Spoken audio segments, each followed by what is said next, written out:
Bienvenido o bienvenida a la Audioteca de Alejandría.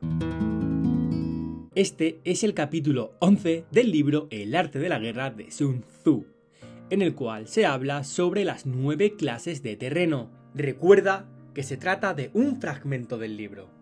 Tienes el audiolibro completo en la descripción. Y sin más, te dejo con el capítulo. Espero que lo disfrutes. Capítulo 11. Sobre las 9 clases de terreno. Conforme a las leyes de las operaciones militares, existen 9 clases de terreno. Si intereses locales luchan entre sí en su propio territorio, a este se le llama terreno de dispersión. Cuando los soldados están apegados a su casa y combaten cerca de su hogar, pueden ser dispersados con facilidad. Cuando penetras en un territorio ajeno, pero no lo haces en profundidad, a este se le llama territorio ligero. Esto significa que los soldados pueden regresar fácilmente. El territorio que puede resultarte ventajoso si lo tomas y ventajoso al enemigo si él quien lo conquista se llama terreno clave. Un terreno de lucha inevitable es cualquier enclave defensivo o paso estratégico. Un territorio igualmente accesible para ti y para los demás se llama terreno de comunicación. El territorio, que está rodeado por 3 territorios rivales, y es el primero en proporcionar libre acceso a él a todo el mundo, se llama terreno de intersección. El terreno de intersección es aquel en el que convergen las principales vías de comunicación uniéndolas entre sí. Sé el primero en ocuparlo, y la gente tendrá que ponerse de tu lado. Si lo obtienes, te encuentras seguro. Si lo pierdes, corres peligro. Cuando penetras en profundidad en un territorio ajeno y dejas detrás muchas ciudades y pueblos, a este terreno se le llama difícil. Es un terreno del que es difícil regresar. Cuando atraviesas montañas boscosas, desfiladeros abruptos u otros accidentes difíciles de atravesar, a esto se le llama terreno desfavorable. Cuando el acceso es estrecho y la salida es tortuosa, de manera que una pequeña unidad enemiga pueda atacarte, aunque tus tropas sean más numerosas, a este se le llama terreno cercado. Si eres capaz de una gran adaptación, puedes atravesar este territorio. Si solo puedes sobrevivir en un territorio luchando con rapidez, y si es fácil morir si no lo haces, a este se le llama terreno mortal. Las tropas que se encuentran en un terreno mortal están en la misma situación que si se encontraran en una barca que se hunde o en una casa ardiendo. Así pues, no combatas en un terreno de dispersión, no te detengas en un terreno ligero, no ataques en un terreno clave ocupado por el enemigo, no dejes que tus tropas sean divididas en un terreno de comunicación, en terrenos de intersección establece comunicaciones, en terrenos difíciles entra aprovisionado, en terrenos desfavorables continúa marchando, en terrenos cercados haz planes y en terrenos mortales lucha. En un terreno de dispersión, los soldados pueden huir. Un terreno ligero es cuando los soldados han penetrado en territorio enemigo, pero todavía no tienen las espaldas cubiertas. Por eso, sus mentes no están realmente concentradas y no están listos para la batalla. No es ventajoso atacar al enemigo en un terreno clave. Lo que es ventajoso es llegar a él primero. No debe permitirse que quede aislado el terreno de comunicación, para poder servirse de las rutas de suministros. En terrenos de intersección, estarás a salvo si estableces alianzas. Si las pierdes, te encontrarás en peligro. En terrenos difíciles, entrar aprovisionado significa reunir todo lo necesario para estar allí mucho tiempo. En terrenos desfavorables, ya que no puedes atrincherarte en ello, debes apresurarte a salir. En terrenos cercados, introduce tácticas sorpresivas. Si las tropas caen en un terreno mortal, todo el mundo luchará de manera espontánea. Por esto se dice: sitúa a las tropas en un terreno mortal y sobrevivirán. Los que eran antes considerados como expertos en el arte de la guerra eran capaces de hacer que el enemigo perdiera contacto entre su vanguardia y su retaguardia, la confianza entre las grandes y las pequeñas unidades, el interés recíproco por el bienestar de los diferentes rangos, el apoyo mutuo entre gobernantes y gobernados, el aislamiento de soldados y la coherencia de sus ejércitos. Estos expertos entraban en acción cuando les era ventajoso y se retenían en caso contrario. Introducían cambios para confundir al enemigo, atacándoles aquí y allá, aterrorizándolos y sembrando en ellos la confusión, de tal manera que no les daba tiempo para hacer planes. Se podría preguntar cómo enfrentarse a fuerzas enemigas numerosas y bien organizadas que se dirigen hacia ti. La respuesta es quitarles en primer lugar algo que aprecien, y después te escucharán. La rapidez de acción es el factor esencial de la condición de la fuerza militar, aprovechándose de los errores de los adversarios, desplazándose por caminos que no esperan y atacando cuando no están en guardia. Esto significa que para aprovecharse de la falta de preparación, de visión y de cautela de los adversarios, es necesario actuar con rapidez, y que si dudas, esos errores no te servirán de nada. En una invasión, por regla general, cuanto más se adentren los invasores en el territorio ajeno, más fuertes se hacen, hasta el punto de que el gobierno nativo no puede ya expulsarlos. Escoge campos fértiles, y las tropas tendrán suficiente para comer. Cuida de su salud y evita el cansancio. Consolida su energía, aumenta su fuerza. Que los movimientos de tus tropas y la preparación de tus planes sean insondables.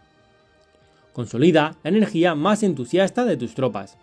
Ahorra las fuerzas sobrantes, mantén en secreto tus formaciones y tus planes, permaneciendo insondable para los enemigos. Y espera a que se produzca un punto vulnerable para avanzar. Sitúa a tus tropas en un punto que no tenga salida, de manera que tengan que morir antes de poder escapar. ¿Por qué? Ante la posibilidad de la muerte, ¿qué no estarán dispuestas a hacer? Los guerreros dan entonces lo mejor de sus fuerzas. Cuando se hallan ante un grave peligro, pierden el miedo. Cuando no hay ningún sitio a donde ir, permanecen firmes. Cuando están totalmente implicados en un terreno, se aferran a él. Si no tienen otra opción, lucharán hasta el final. Por esta razón, los soldados están vigilantes sin tener que ser estimulados. Se alistan sin tener que ser llamados a filas, son amistosos sin necesidad de promesas y se puede confiar en ellos sin necesidad de órdenes. Esto significa que cuando los combatientes se encuentran en peligro de muerte, sea cual sea su rango, todos tienen el mismo objetivo y por lo tanto están alerta sin necesidad de ser estimulados. Tienen buena voluntad de manera espontánea y sin necesidad de recibir órdenes, y puede confiarse de manera natural en ellos sin promesas ni necesidad de jerarquía. Prohíbe los augurios para evitar las dudas y los soldados nunca te abandonarán. Si tus soldados no tienen riquezas, no es porque las desdeñen. Si no tienen más longevidad, no es porque no quieran vivir más tiempo. El día en que se da la orden de marcha, los soldados lloran. Así pues, una operación militar preparada con pericia debe ser como una serpiente veloz que contraataca con su cola cuando alguien le ataca por la cabeza. Contraataca con la cabeza cuando alguien le ataca por la cola, y contraataca con cabeza y cola cuando alguien le ataca por el medio. Esta imagen representa el método de una línea de batalla que responde velozmente cuando es atacada. Un manual de 8 formaciones clásicas de batalla dice: haz del frente la retaguardia, haz de la retaguardia al frente, con 4 cabezas y 8 colas. Haz que la cabeza esté en todas partes y cuando el enemigo arremeta por el centro, cabeza y cola acudirán al rescate. Puede preguntarse la cuestión de si es posible hacer que una fuerza militar sea como una serpiente rápida. La respuesta es afirmativa. Incluso las personas que se tienen antipatía, encontrándose en el mismo barco, se ayudarán entre sí en caso de peligro de zozobrar. Es la fuerza de la situación la que hace que esto suceda. Por esto, no basta con depositar la confianza en caballos atacados y ruedas fijadas. Se atan los caballos para formar una línea de combate estable, y se fijan las ruedas para hacer que los carros no se puedan mover.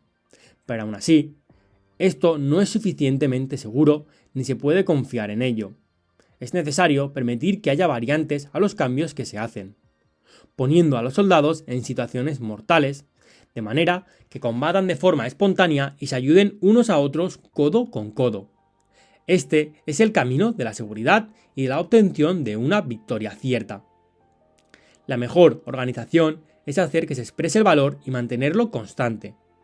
Tener éxito tanto con tropas débiles como con tropas aguerridas se basa en la configuración de las circunstancias.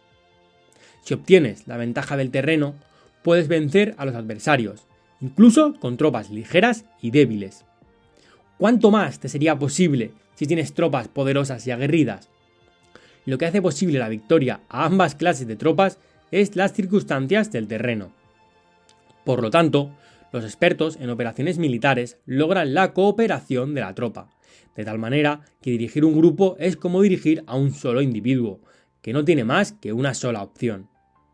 Corresponde al general ser tranquilo, reservado, justo y metódico. Sus planes son tranquilos y absolutamente secretos para que nadie pueda descubrirlos. Su mando es justo y metódico, así que nadie se atreve a tomarlo a la ligera. Puede mantener a sus soldados sin información y en completa ignorancia de sus planes.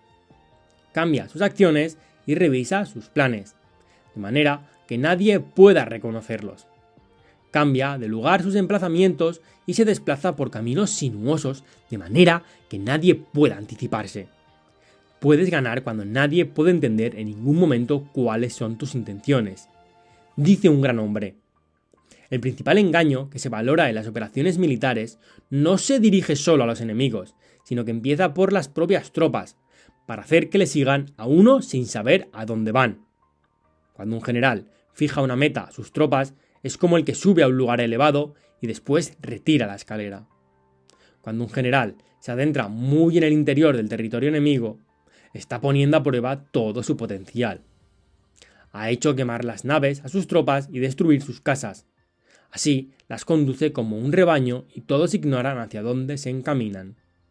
Incumbe a los generales reunir a los ejércitos y ponerlos en situaciones peligrosas. También han de examinar las adaptaciones a los diferentes terrenos, las ventajas de concentrarse o dispersarse y las pautas de los sentimientos y situaciones humanas. Cuando se habla de ventajas y de desventajas de la concentración y de la dispersión, quiere decir que las pautas de los comportamientos humanos cambian según los diferentes tipos de terreno.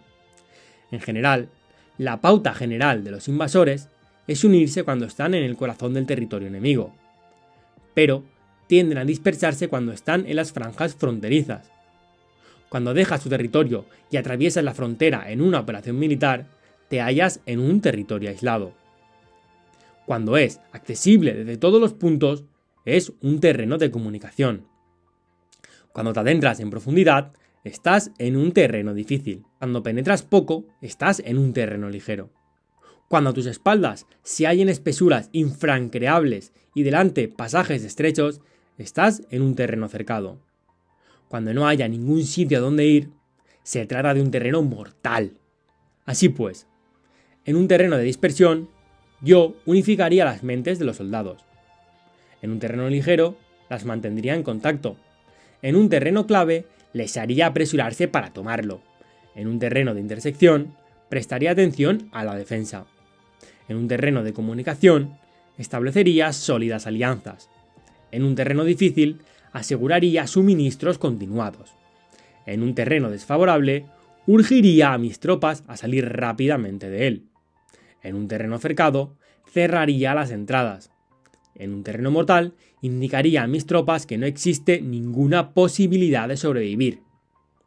Por esto, la psicología de los soldados consiste en resistir cuando se ven rodeados, luchar cuando no se puede evitar y obedecer en casos extremos. Hasta que los soldados no se ven rodeados, no tienen la determinación de resistir al enemigo hasta alcanzar la victoria. Cuando están desesperados, presentan una defensa unificada. Por ello, los que ignoran los planes enemigos no pueden preparar alianzas. Los que ignoran las circunstancias del terreno no pueden hacer maniobrar a sus fuerzas. Los que no utilizan guías locales no pueden aprovecharse del terreno. Los militares de un gobierno eficaz deben conocer todos estos factores. Cuando el ejército de un gobierno eficaz ataca a un gran territorio, el pueblo no se puede unir. Cuando su poder sobrepasa a los adversarios, es imposible hacer alianzas. Si puedes averiguar los planes de tus adversarios aprovechándote del terreno y haz maniobrar al enemigo de manera que se encuentre indefenso. En este caso, ni siquiera un gran territorio puede reunir suficientes tropas para detenerte. Por lo tanto, si no luchas por obtener alianzas ni aumentas el poder de ningún país, pero extiendes tu influencia personal amenazando a los adversarios, todo ello hace que el país y las ciudades enemigas sean vulnerables. Otorga recompensas que no estén reguladas y da órdenes desacostumbradas. Considera la ventaja de otorgar recompensas que no tengan precedentes. Observa cómo el enemigo hace proezas sin tener en cuenta los códigos establecidos. Maneja las tropas como si fueran una sola persona. Empléalas en tareas reales, pero no les hables. Motívalas con recompensas, pero no les comentes los perjuicios posibles. Emplea a tus soldados solo en combatir, sin comunicarles tu estrategia. Déjales conocer los beneficios que les esperan, pero no les hables de los daños potenciales. Si la verdad se filtra, tu estrategia puede hundirse. Si los soldados empiezan a preocuparse, se volverán vacilantes y temerosos. Colócalos en una situación de posible exterminio, y entonces lucharán para vivir. Ponles en peligro de muerte, y entonces sobrevivirán. Cuando las tropas afrontan peligros, son capaces de luchar para obtener la victoria. Así pues, la tarea de una operación militar es fingir acomodarse a las intenciones del enemigo. Si te concentras totalmente en este, puedes matar a su general aunque estés a kilómetros de distancia. A esto se llama cumplir el objetivo con pericia. Al principio te acomodas a sus intenciones, después matas a sus generales. Esta es la pericia en el cumplimiento del objetivo.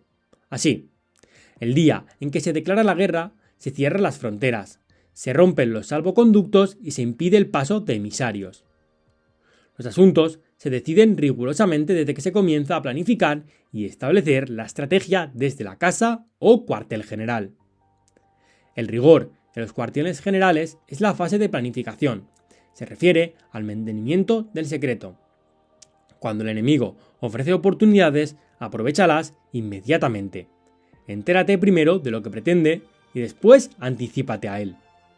Mantén la disciplina y adáptate al enemigo para determinar el resultado de la guerra. Así, al principio eres como una doncella y el enemigo abre sus puertas. Entonces, tú eres como una liebre suelta y el enemigo no podrá expulsarte.